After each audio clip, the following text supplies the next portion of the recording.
Boa noite. Nós estamos aqui no nosso segundo encontro desta live que faz parte das 10 semanas de cuidados com a depressão. E nesse conteúdo, né, previsto nos 10 dias, nós vamos trazer todos os conhecimentos, todas as emergências, para que nós possamos acolher as pessoas suicidas. E o que eu gostaria muito é que as pessoas que estão passando por isso, que elas peçam ajuda para que as pessoas possam acolhê-las e possam ajudar a manter a vida. Nós vimos na semana passada alguns conceitos para que nós pudéssemos, então, adentrar nessa análise da depressão e do suicídio. E hoje nós vamos já iniciar a aplicação desses conceitos, desses conteúdos que vimos, e vamos evoluindo para que todos nós possamos ter pleno conhecimento de todas as possibilidades de se trabalhar com os depressivos de forma positiva e de forma a obter resultados.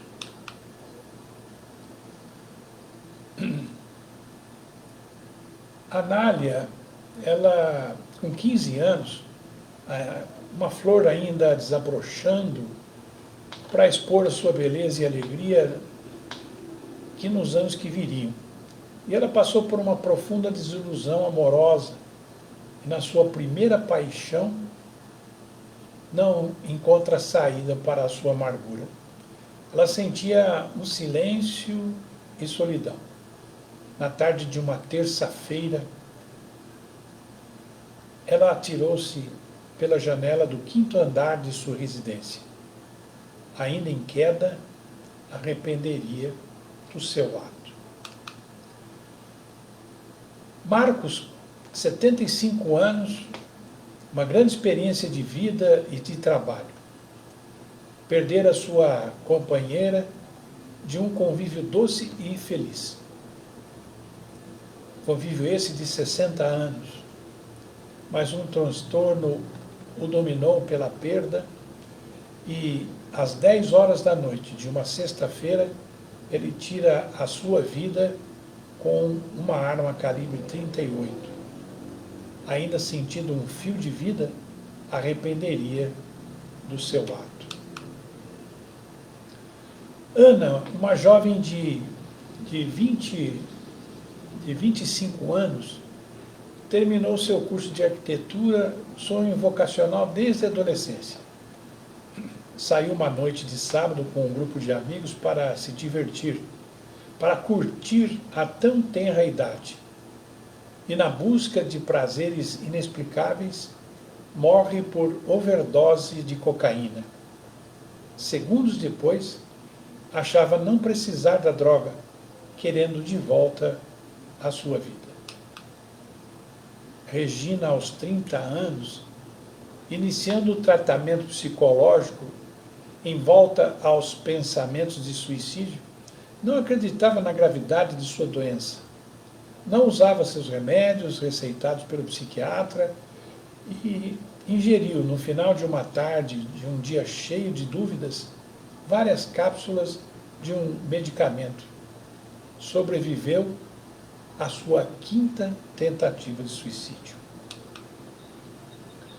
Assim, podem ser João, Maria, José e muitos outros anônimos que fazem parte das estatísticas de suicídio.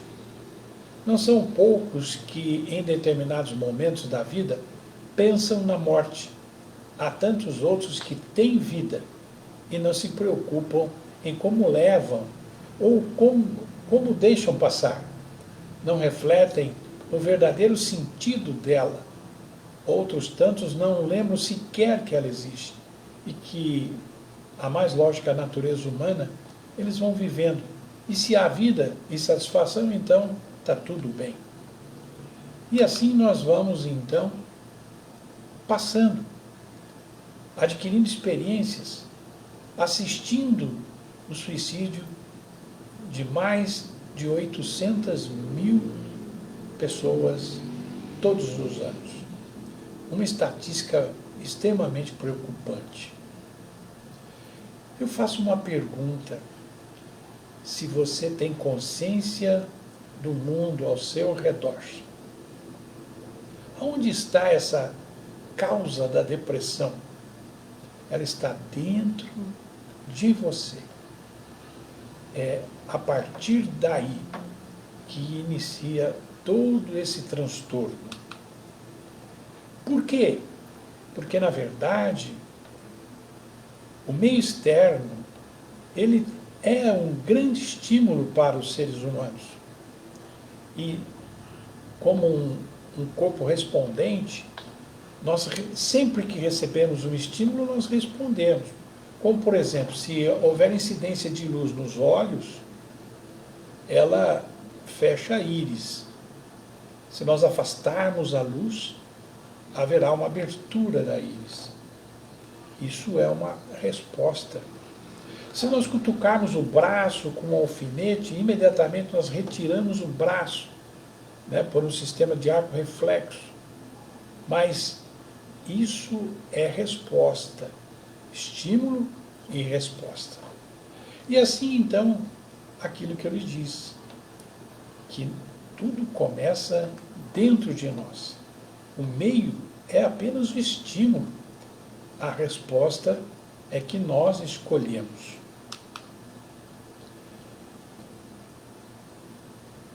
Quando nós estamos no meio, quando nós estamos em algum lugar, esse meio ou esse lugar, ele nos provoca determinados sentimentos. Às vezes nós dizemos, né, que esse ambiente está pesado, esse ambiente... Enfim, nós percebemos, como eu disse na primeira live, nós somos inteiramente energia. Desde o nosso princípio, há 50 bilhões de anos, nós nos formamos através dessa energia. Energia essa que é movimentada por todo o nosso organismo. Então, na verdade, sempre esses estímulos vão nos provocar determinados sentimentos. Sentido, sentir. Sentir as emoções que esse ambiente nos provoca.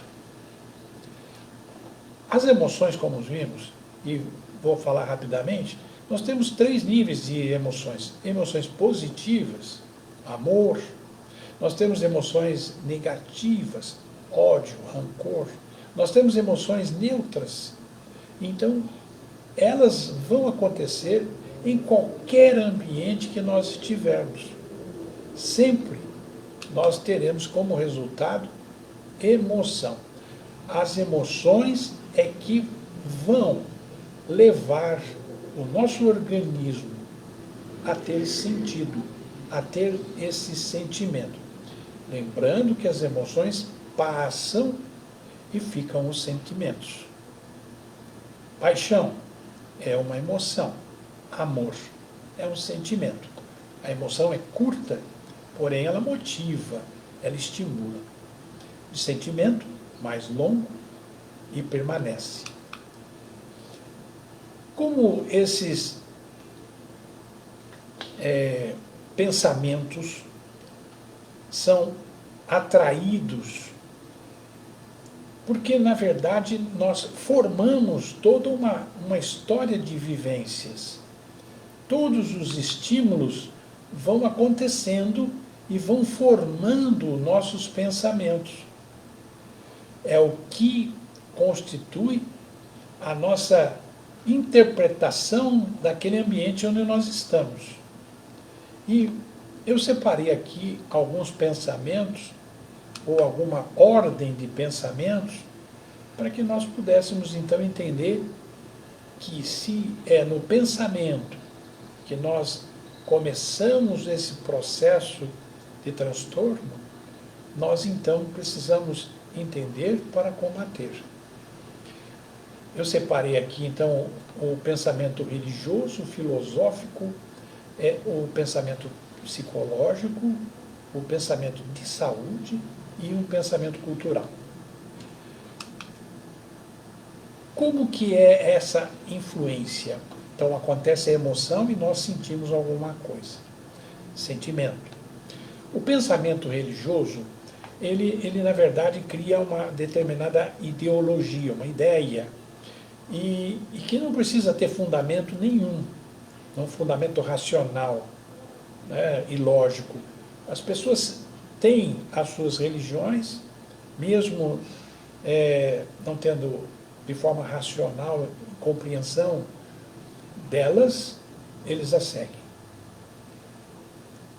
Aí vem o primeiro conteúdo desse pensamento, que dentro desse pensamento religioso, eu cito aqui as religiões abraâmicas, que vêm de Abraão.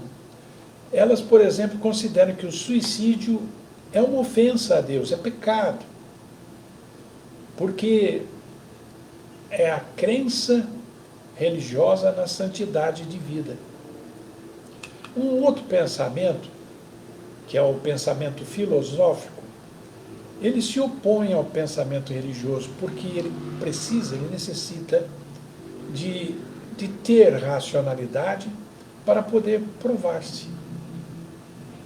Já o suicídio em si é uma questão filosófica, porque vale ou não vale a pena viver? Esta é uma questão filosófica para poder responder. Dentro da filosofia, que o sentido filosofia é sabedoria, nós temos que toda a nossa vida e a compreensão, a análise, né, de como vivemos é feita pela filosofia. Outro pensamento, o pensamento psicológico, que a depressão é a angústia sem racionalidade que causa emoções negativas.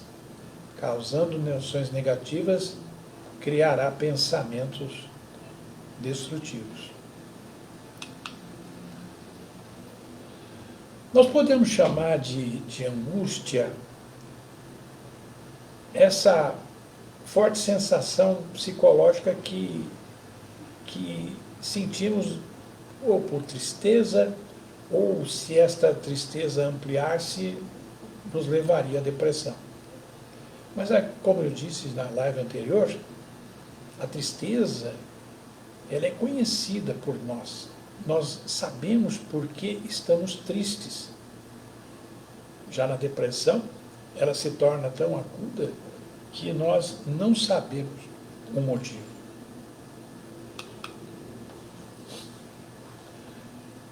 O pensamento de saúde, ele já leva o ser a ter uma preocupação com a existência de determinadas patologias, de ter determinadas doenças.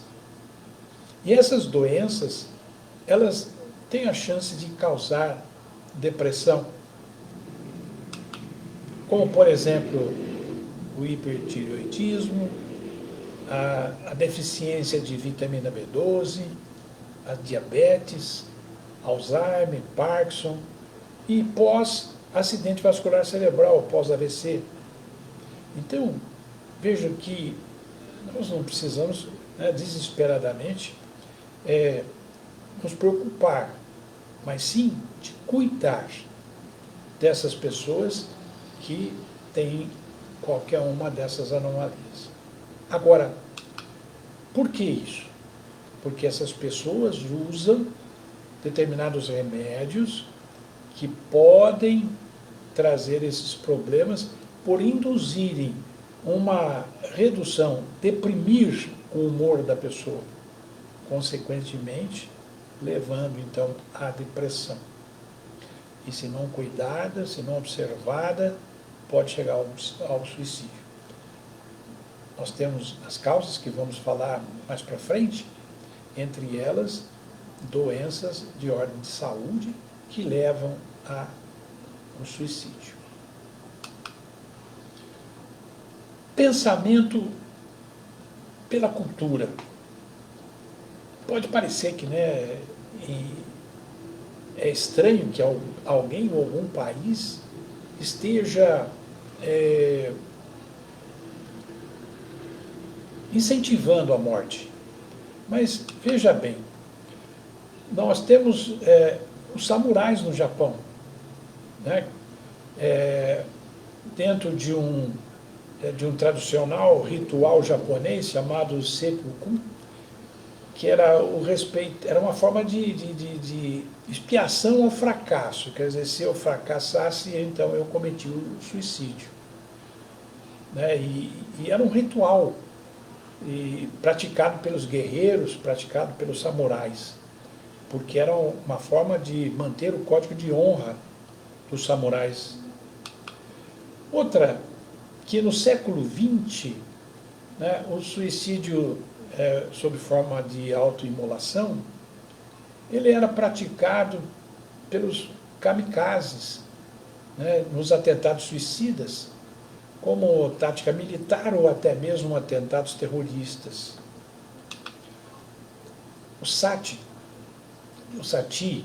que é, na verdade, uma antiga prática funerária hindu, no qual a viúva ela se autoimolava na fogueira aonde o marido seria queimado. Agora, isto acontecia ou voluntariamente, ou por pressão da família, ou pela própria lei do país.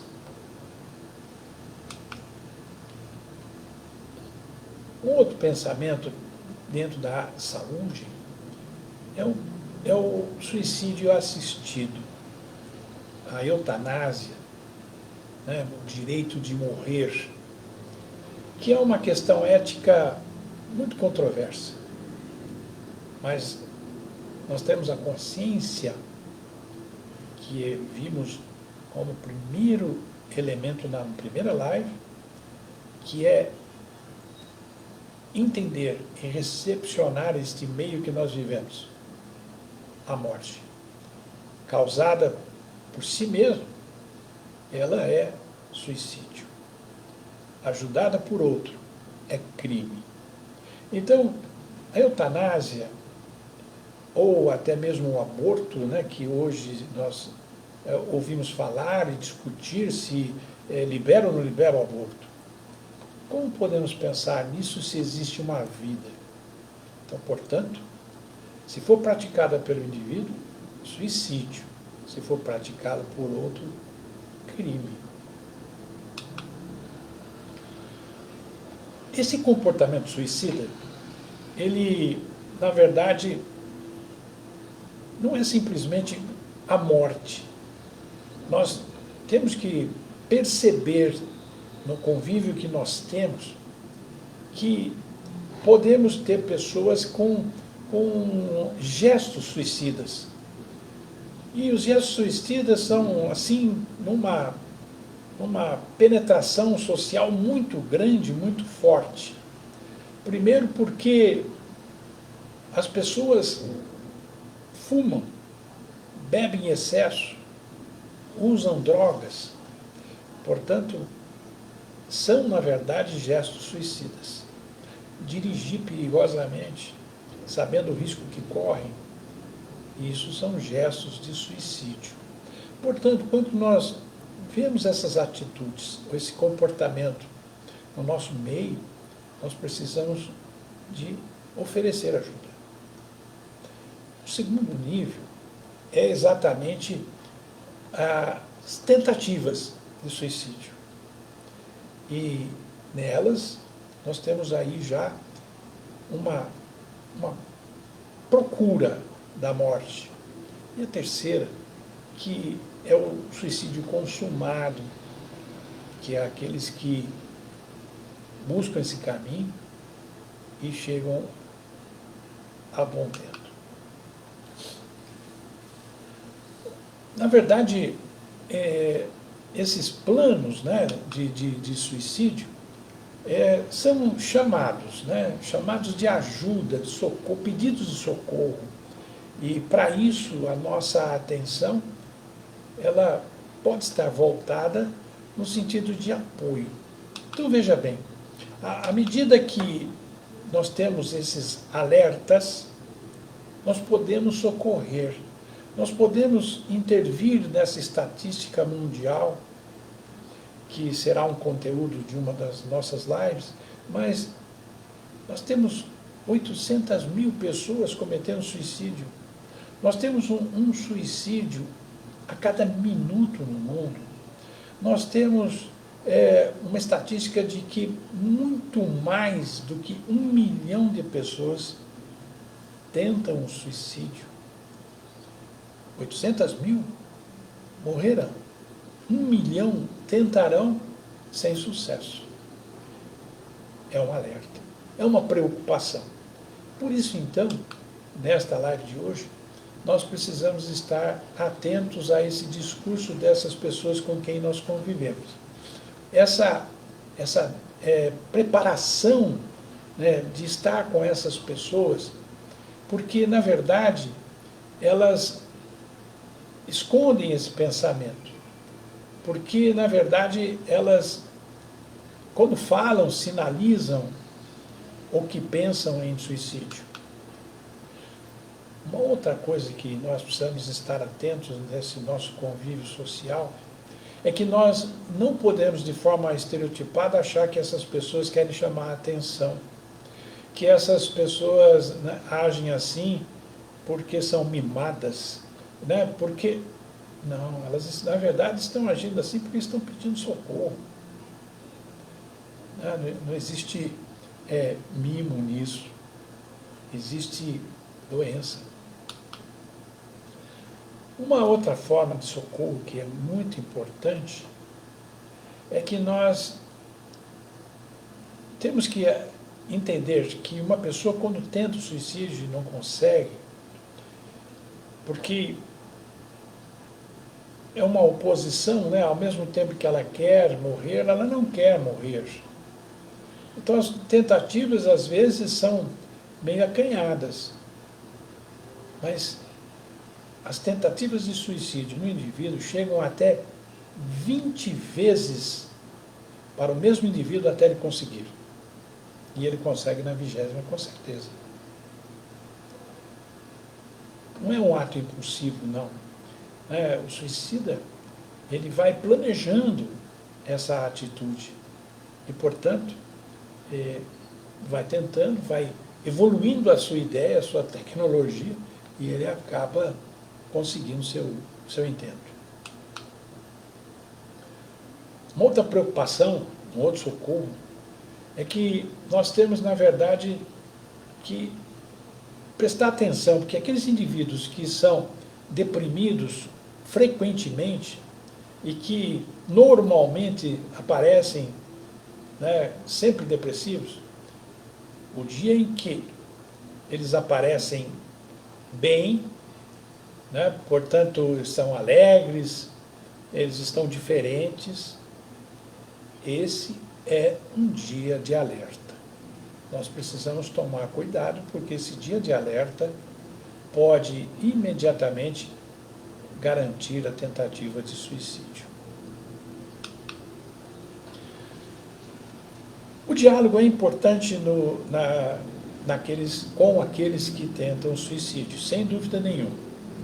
Mas nós temos que, na verdade, ouvir. Na verdade, nós precisamos falar menos e ouvir mais. Ouvir o que esse nosso depressivo está sentindo, né? O que está acontecendo, porque ele precisa ser ouvido e não precisa ouvir.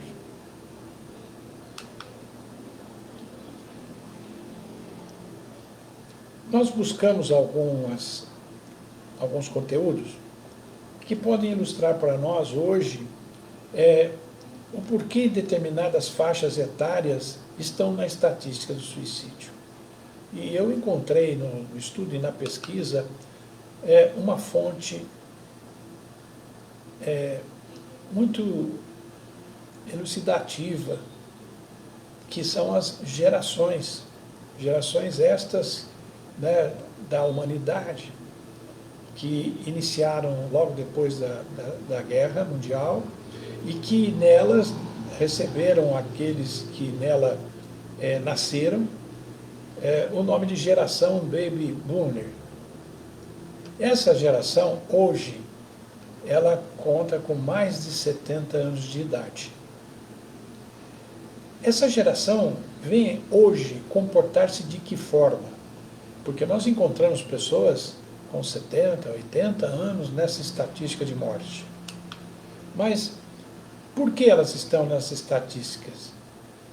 Essas pessoas, por uma questão social, elas não acompanham a evolução, né? Elas não conseguem a evolução que o mundo tem tomado e, na verdade, elas acabam se isolando por essa evolução ou por afastar-se. E, na verdade, isso leva-os à ansiedade e à depressão. Isso sem levar em conta outras causas, como viuvez, né, ou até mesmo aquelas doenças que eu já citei. Enfim, existem inúmeros casos. Mas a compreensão dessa estatística de pessoas acima de 70 anos está aqui, porque essas pessoas passaram, né, pelo mundo, na evolução dos seres, e trouxeram para cá agora esse clima de ansiedade. A segunda geração que eu quero citar, a geração já um pouco abaixo, são aqueles que têm mais de 50 anos, e essas pessoas, esses seres que estão nessa faixa etária, eles, na verdade, eles foram desenvolvidos dentro de uma ambição muito grande. Porém, eles criaram dependência do trabalho. É nesta faixa etária que nós encontramos aqueles que são workaholics, né, que são os doentes por trabalho, viciados no trabalho. Então, essas pessoas, elas dependem muito do trabalho. Nessa faixa, perder o emprego, nessa faixa etária, significa entrar em ansiedade e ter depressão. Porque a significação do trabalho para elas é muito grande. A terceira, que está um pouco mais abaixo, a geração Y, essas pessoas ela têm mais de 30 anos, menos do que 50, mas essa população tem uma característica também ambiciosa, mas com metas às vezes inatingíveis. É a geração que já iniciou a grande mudança do nosso século, trazendo com isso, então, uma dependência da ansiedade em função do fracasso. Não admite fracasso essa geração. A geração Z, já que está numa idade já menor do que 23 anos, essa geração entre 23 e 30 anos, a geração chamada geração Z, essa sim, ela é a geração que fez a passagem do século, né, do novo milênio. Então, na verdade, ela está acostumada, como falamos na live anterior, sobre o smartphone, sobre as redes sociais. Essas pessoas estão acostumadas com um enter mudar tudo, né? E esses equipamentos, essa forma social de viver, elas estão levando ao isolamento. E, evidentemente, no isolamento haverá como vimos, né, usando esses equipamentos, o sono é prejudicado, pode ser, consequentemente, um dia tenso seguinte, nesse dia de tensão, acaba tendo depressão. A nova geração que hoje está conosco aí brincando, né, com os brinquedos dos mais modernos, desde que sejam eletrônicos, mas a geração alfa, ela está tendo uma coisa muito curiosa, uma mudança de comportamento muito grande. Muito embora nós encontramos já crianças já de 8, 9, 10 anos na estatística de suicídio. Mas vejam que essa geração que está agora passando pela pandemia, ela começa a ter atenções diferentes. Hoje, os pais, ou parte deles, estão com seus filhos em casa, tendo atenção em casa. Tendo, portanto, lá, como aqueles pais do Baby Boom, que tinham a preocupação de estar em casa. A esposa ficava em casa, o marido ia trabalhar. Comportamento social daquela época, que gerará algumas mudanças hoje. Justamente a pandemia está aí mudando o comportamento das pessoas. Mas não tem como ser futurista aqui, né? Nós não sabemos exatamente o que vai acontecer com essa geração, mas já temos que ficar preocupados, sim, porque eles já fazem parte da estatística de morte. Bom, a emoção, esse meio que nós vivemos, que nos estimula, portanto, vai criando em todos nós uma memória emocional. Vamos gravando. Então, toda emoção que nós passamos é gravada psiquicamente. A partir daí é criada uma memória. Então, mesmo não tendo a emoção, só de pensar que vamos ter, nós já acionamos o organismo para sentir aquela emoção. Essa é a desvantagem da memória emocional, porque nós vamos antecipar, mesmo não acontecendo o fato, os sentimentos e as emoções. Então, nós temos que tratar essa memória emocional, né, reconhecer a memória emocional, para que nós possamos modificá-la e ela não tenha esse efeito negativo na tristeza, na angústia e na depressão. Nós temos uma preocupação.